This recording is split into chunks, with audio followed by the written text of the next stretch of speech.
नमस्कार प्रेक्षकांनो, या मालिकेच्या आजच्या जबरदस्त भागामध्ये आपलं स्वागत आहे. आणि त्यामध्ये इकडे आता आदिरा ही रोहनसोबत भांडू लागते आणि आदिरा म्हणते की तुला सगळ्या बायका सुगरण वाटतात, फक्त मी सोडून ना. तर इकडे आता रोहन म्हणतो की तसं नाही आहे आदिरा, अगं मी चेष्टेत बोललो आणि त्याचा तुला एवढा राग यायला नको आहे.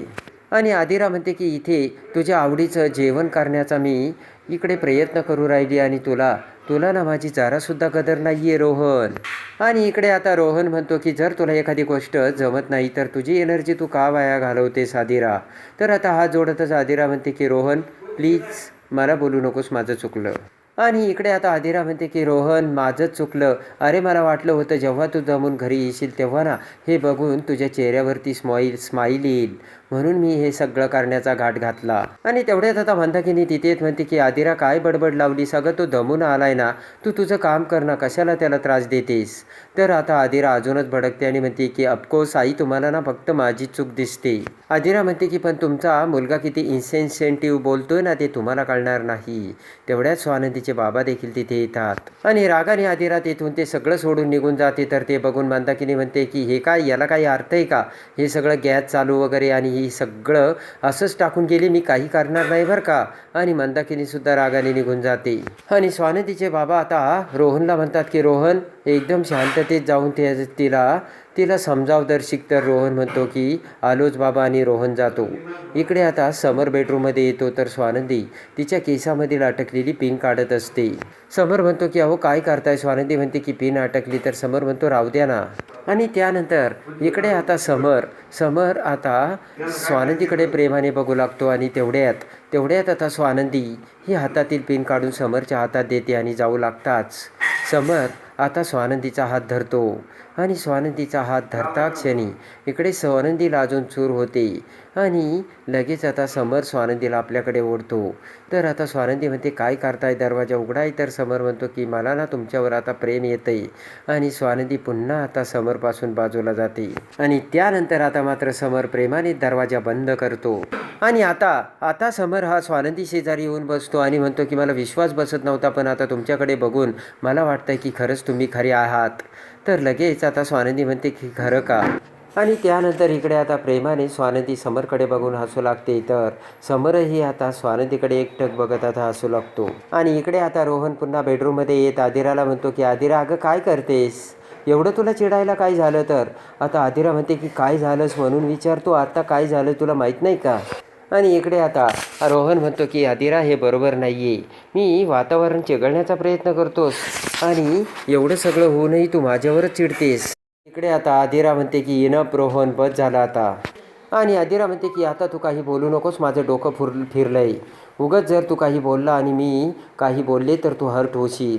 आता इकडे आदिरा म्हणते की जेव्हापासून मी या घरी आले ना तेव्हापासून तुम्हाला समजूनच घेते रोहन, तुलाही समजून घेते, आईलासुद्धा समजून घेते. आणि किती काळ अजून मी हे असंच समजून घ्यायचं, प्रत्येक वेळेस माझीच चूक आणि माझ्याच अंगावरती बोट करायचं आणि मलाच खाली बघायला लावायचं.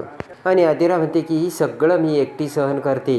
रोहन पण एक लक्षात ठेव, या सगळ्या रिलेशनशिपमध्ये मी एकटी नाही आहे, तू सुद्धा आहेस. आणि मी किती ॲडजस्टमेंट करण्याचा प्रयत्न करते. आणि लगेच आता रोहन म्हणतो की तू कुठे चालली आहेस अगं आदिरा, काय चाललं आहे तुझं. तेवढ्यात आता इकडे आदिरा म्हणते की हे बघ, तू माझ्याशी कसं बोलशील आणि मी सहन करशील असं होणार नाही. आणि रागाने तिची पर्स घेऊन आदिरा आता तिथून निघून जाते. इकडे आता स्वानंदी समरला म्हणते की तुम्ही एवढं कौतुक का करता माझं. तर समर म्हणतो कौतुक, अहो खरंच तुम्ही एका दिवसात किती काम करता आणि घरचं सगळं बघता, गार्डनमध्ये रोपांचं सगळं बघता आणि सगळं एवढं सगळं मॅनेज कसं होतं तुम्हाला. तर आता स्वानंदी म्हणते की तुम्हाला काय वाटतं मी डोळे झाकीन आणि तुम्ही कौतुक करता. तर लगेच आता समोर म्हणतो मी कौतुक नाही करत, तुम्ही जे खरंच करता ना तेच बोलतोय. आणि त्यानंतर आता लगेच स्वानंदी म्हणते की हे बघा तुम्ही हरलात. तर समर डोक्याला हात लावतो आणि स्वानंदी खुशी होऊन हसू लागते. तर आता समर म्हणतो की कधी कधी आपल्या माणसासाठी स्वतः हारणं सुद्धा जिंकल्यासारखं असतं आणि त्याच्या डोळ्यातील आनंद हाच आपल्यासाठी सगळ्यात सुखाचा आनंद असतो आणि आपण सुद्धा खुश होतो.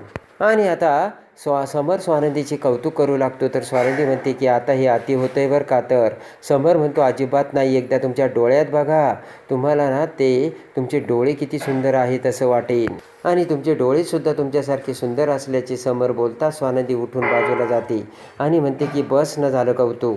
आणि त्यानंतर आता स्वानंदी म्हणते की नका एवढं कौतुक करू, माझी धडधड वाढते. तेव्हा आता स्वानंदी म्हणते की मी जर तुमचं कौतुक सुरू केलं आहे ना तर रात्रसुद्धा उलटून जाईल बरं का. समर म्हणतो की हरल्यानंतर नवरा बायकोंनी एकमेकांचं कौतुक केलंच पाहिजे आणि अशाने नात्यातली वीण घट्ट होते असे आता समर सांगतो. आणि आता समरचं ते वागणं बघून स्वानंदीच्या डोळ्यात पाणी येतं. तर समर म्हणतो अहो तुम्ही रडताय काय पटकन. स्वानंदी समरला मिठी मारते आणि म्हणते की खरंच मी खूप भाग्यवान आहे, मला तुमच्यासारखा नवरा मिळाला आहे. आणि लगेच आता समर देखील स्वानंदीला मिठी मारतो आणि म्हणतो की आता तुम्ही खुश झाला ना तर हसा बरं. आणि इकडे आता स्वानंदी म्हणते की तुम्ही खूप छान बोलता, अगदी कवितेसारखं. तर समर म्हणतो की मी काय करू स्वानंदी मॅडम जेणेकरून तुम्ही अजून खुश होताल. आणि इकडे आता स्वानंदी म्हणते की अहो तुम्ही मला स्वानंदी मॅडम असं कधीपर्यंत करणार आहात, मी काय तुमची टीचर आहे का मला मॅडम म्हणायला. आणि इकडे आता आदिरा तिची पर्स घेऊन जाऊ लागताच इकडे आता मंदाकिनी म्हणते काय ग आदिरा कुठे निघाली. स्वानंदीचे बाबा म्हणतात आदिरा काय. तर आता आदिरा म्हणते की सॉरी बाबा पण मला माझी स्पेस पाहिजे आणि आदिरा निघून जाते. इकडे आता समर स्वानंदीला म्हणतो की मी कायम तुम्हाला पहिल्यापासून स्वानंदी मॅडम म्हणतो. स्वानंदी म्हणते की पण पहिली गोष्ट वेगळी होती, आता ना आपलं लग्न झालं आहे. आणि समर म्हणतो की स्वानंदी मॅडम मला आता सवय लागली. तर स्वानंदी म्हणते की तुम्हाला वेळेवर गोळ्या घ्यायच्या नाहीत, वेळेवर जेवण करायचं नाही, यासारख्यासुद्धा सवयी होतात, त्या बदलल्यात ना मग सवयीसुद्धा बदलतात. आणि प्रेमाने इकडे स्वानंदी म्हणते की तुम्ही मला मिसेस राजवाडे या नावाने हाक मारा. समर म्हणतो की अहो तुमच्यासारखंच तुमचं नाव गोड आहे, तेव्हा मला तुमच्याच नावाने हाक मारायला आवडेल. आणि मग स्वानंदी म्हणते की पण मग फक्त नुसतं स्वानंदी म्हणा. आणि इकडे आता समर म्हणतो की अहो असं एकेरी नावाने हाक मारणं ते चांगलं असतं. तर आता स्वानंदी म्हणते की मग नंदू. तर समर म्हणतो की नको, सगळेजण नंदूच म्हणतात. आणि मग आता समर म्हणतो की स्वानंदी जान. तर आता असं तर स्वानंदी म्हणते मला एकदमच आकाशात गेल्यासारखं वाटलं. आणि इकडे आता मल्लिका ही टेबलवर बसून विचार करत असते की त्या स्वानंदीला ना धडा शिकवायचा चांगला चान्स आला होता, पण ऐन वेळेस तो समर आला आणि त्याने सगळं गणितच बिघडवलं. आणि तेवढ्यात आता सुस्मिता आणि आता अंशुमन हे बाहेरून आतमध्ये येतात. तर अंशुमन आता मल्लिकाला जागा असल्याचं बघतो आणि अंशुमन म्हणतो काय झालं मॉम. तर आता मल्लिका म्हणते त्या स्वानंदीने ना माझी झोप उडवली. परत तुम्ही कुठे होतात. तर सुस्मिता म्हणते आम्ही ना बाहेर वॉकिंग करत होतो. तर लगेच आता सुस्मिता म्हणते की अशी कशी झोप उडवली. तर अंशुमन म्हणतो की स्वीट तू जरा शांत बस. आणि मल्लिका म्हणते की प्रत्येक वेळेस तीच बोलते आणि तिला शिक्षा व्हायला पाहिजे. आणि तेवढ्यात इकडे मल्लिका विचार करत असताना पिंट्या दादा अशी हाक मारत आता आदिरा ही घरी येते. आणि आदिराला बघताच आता खडकन आता मल्लिकाची झांज तुटते आणि मल्लिका उठून उभा राहत म्हणते की बेबी डॉल तू इथे आणि एवढ्या उशिरा या वेळेला. तर आदिरा काही एक न बोलता आता म्हणते की पिंट्या दादा आहे का इथे. मल्लिका अंशुमनला काही कळायला मार्ग नसतो आणि तशीच आता आदिरा आतमध्ये जाते. इकडे आता स्वानंदीला कोणत्या नावाने हाक मारायची याचा समर स्वानंदी दोघेही विचार करू लागतात. तर समर म्हणतो सुचलं का. तर आता स्वानंदी म्हणते नाही ना हो, तुम्ही मला ना अशीच एकेरी नावाने हाक मारा. आणि स्वानंदी म्हणते की अहो मी तुम्हाला मिस्टर राजवाडे म्हणते ना, अहो मिस्टर राजवाडे, तर तुम्ही मला अहो स्वानंदी असे म्हणा. तर आता समर म्हणतो अहो स्वानंदी मॅडम. तर स्वानंदी म्हणते मॅडम कशाला. आणि इकडे आता समर म्हणतो मी प्रयत्न करतो आणि समर पुन्हा स्वानंदी मॅडम असंच बोलतो. आता इकडे स्वानंदी म्हणते की अहो तुम्ही ना अशी 10-15 वेळा प्रॅक्टिस करा, तुम्हाला ना नक्की जमेन. आणि समर आता स्वानंदी असे नाव घेतो. तर स्वानंदीला अजून चोर होत बाजूला जाते. समर म्हणतो अहो तुम्ही तिकडे कशाला गेला. आणि लगेच आता समर म्हणतो की हे काय मी स्वानंदी म्हणतो तुम्ही लांब गेलाय, तेव्हा आता मी तुम्हाला स्वानंदी मॅडमच म्हणणार. तर समर म्हणतो याला काय अर्थ आहे. पटकन स्वानंदी समरच्या जवळ येते आणि पटकन आता स्वानंदी ही जवळ येऊन आता समरच्या गालाचा किस घेते आणि पुन्हा बाजूला जाते. तर समरला सगळ्यात मोठा आश्चर्याचा धक्का बसलेला असतो.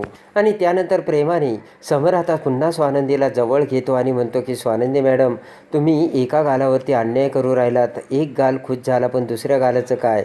स्वानंदीला अजून चूर होते आणि मिठी देते. स्वानंदी म्हणते की अहो तुम्ही गप्प बसा. तर आता समर स्वानंदीला चंद्र दाखवतो. तर स्वानंदी म्हणते की किती सुंदर दिसतो ना. तर समर म्हणतो तुमचे आवडा नाही. आणि लगेच आता स्वानंदी म्हणते की चंद्रमाच्या साक्षीने तुम्ही मला हे म्हणा ना, आपण चला शतपावली करायला जाऊ. आणि लाजून स्वानंदी आता तिथून निघून जाते. तर समर खुश होतो आणि त्याच्या गालाला हात लावतो.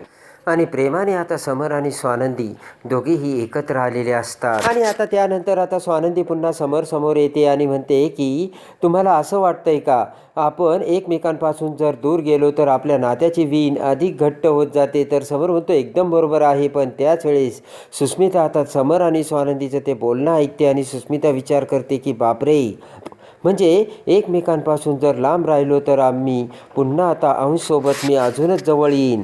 आणि त्यामुळे आता सुस्मिताने गैरअर्थ काढत आता सुस्मिताने इकडे अंशुमनपासून आता बाजूला जाण्याचा निर्णय घेतलेला असतो. आणि आता इकडे सुस्मिताला तिची खरी अक्कल कशी सुस्मिताची ठिकाणावर येते आणि समरच्या एकाच वाक्याने सुस्मिताला कसा शहाणपणा सुचतो हे बघण्यासाठी आणि या मालिकेच्या डेली अपडेटसाठी आपल्या चॅनलला लाईक करा, सबस्क्राईब करा.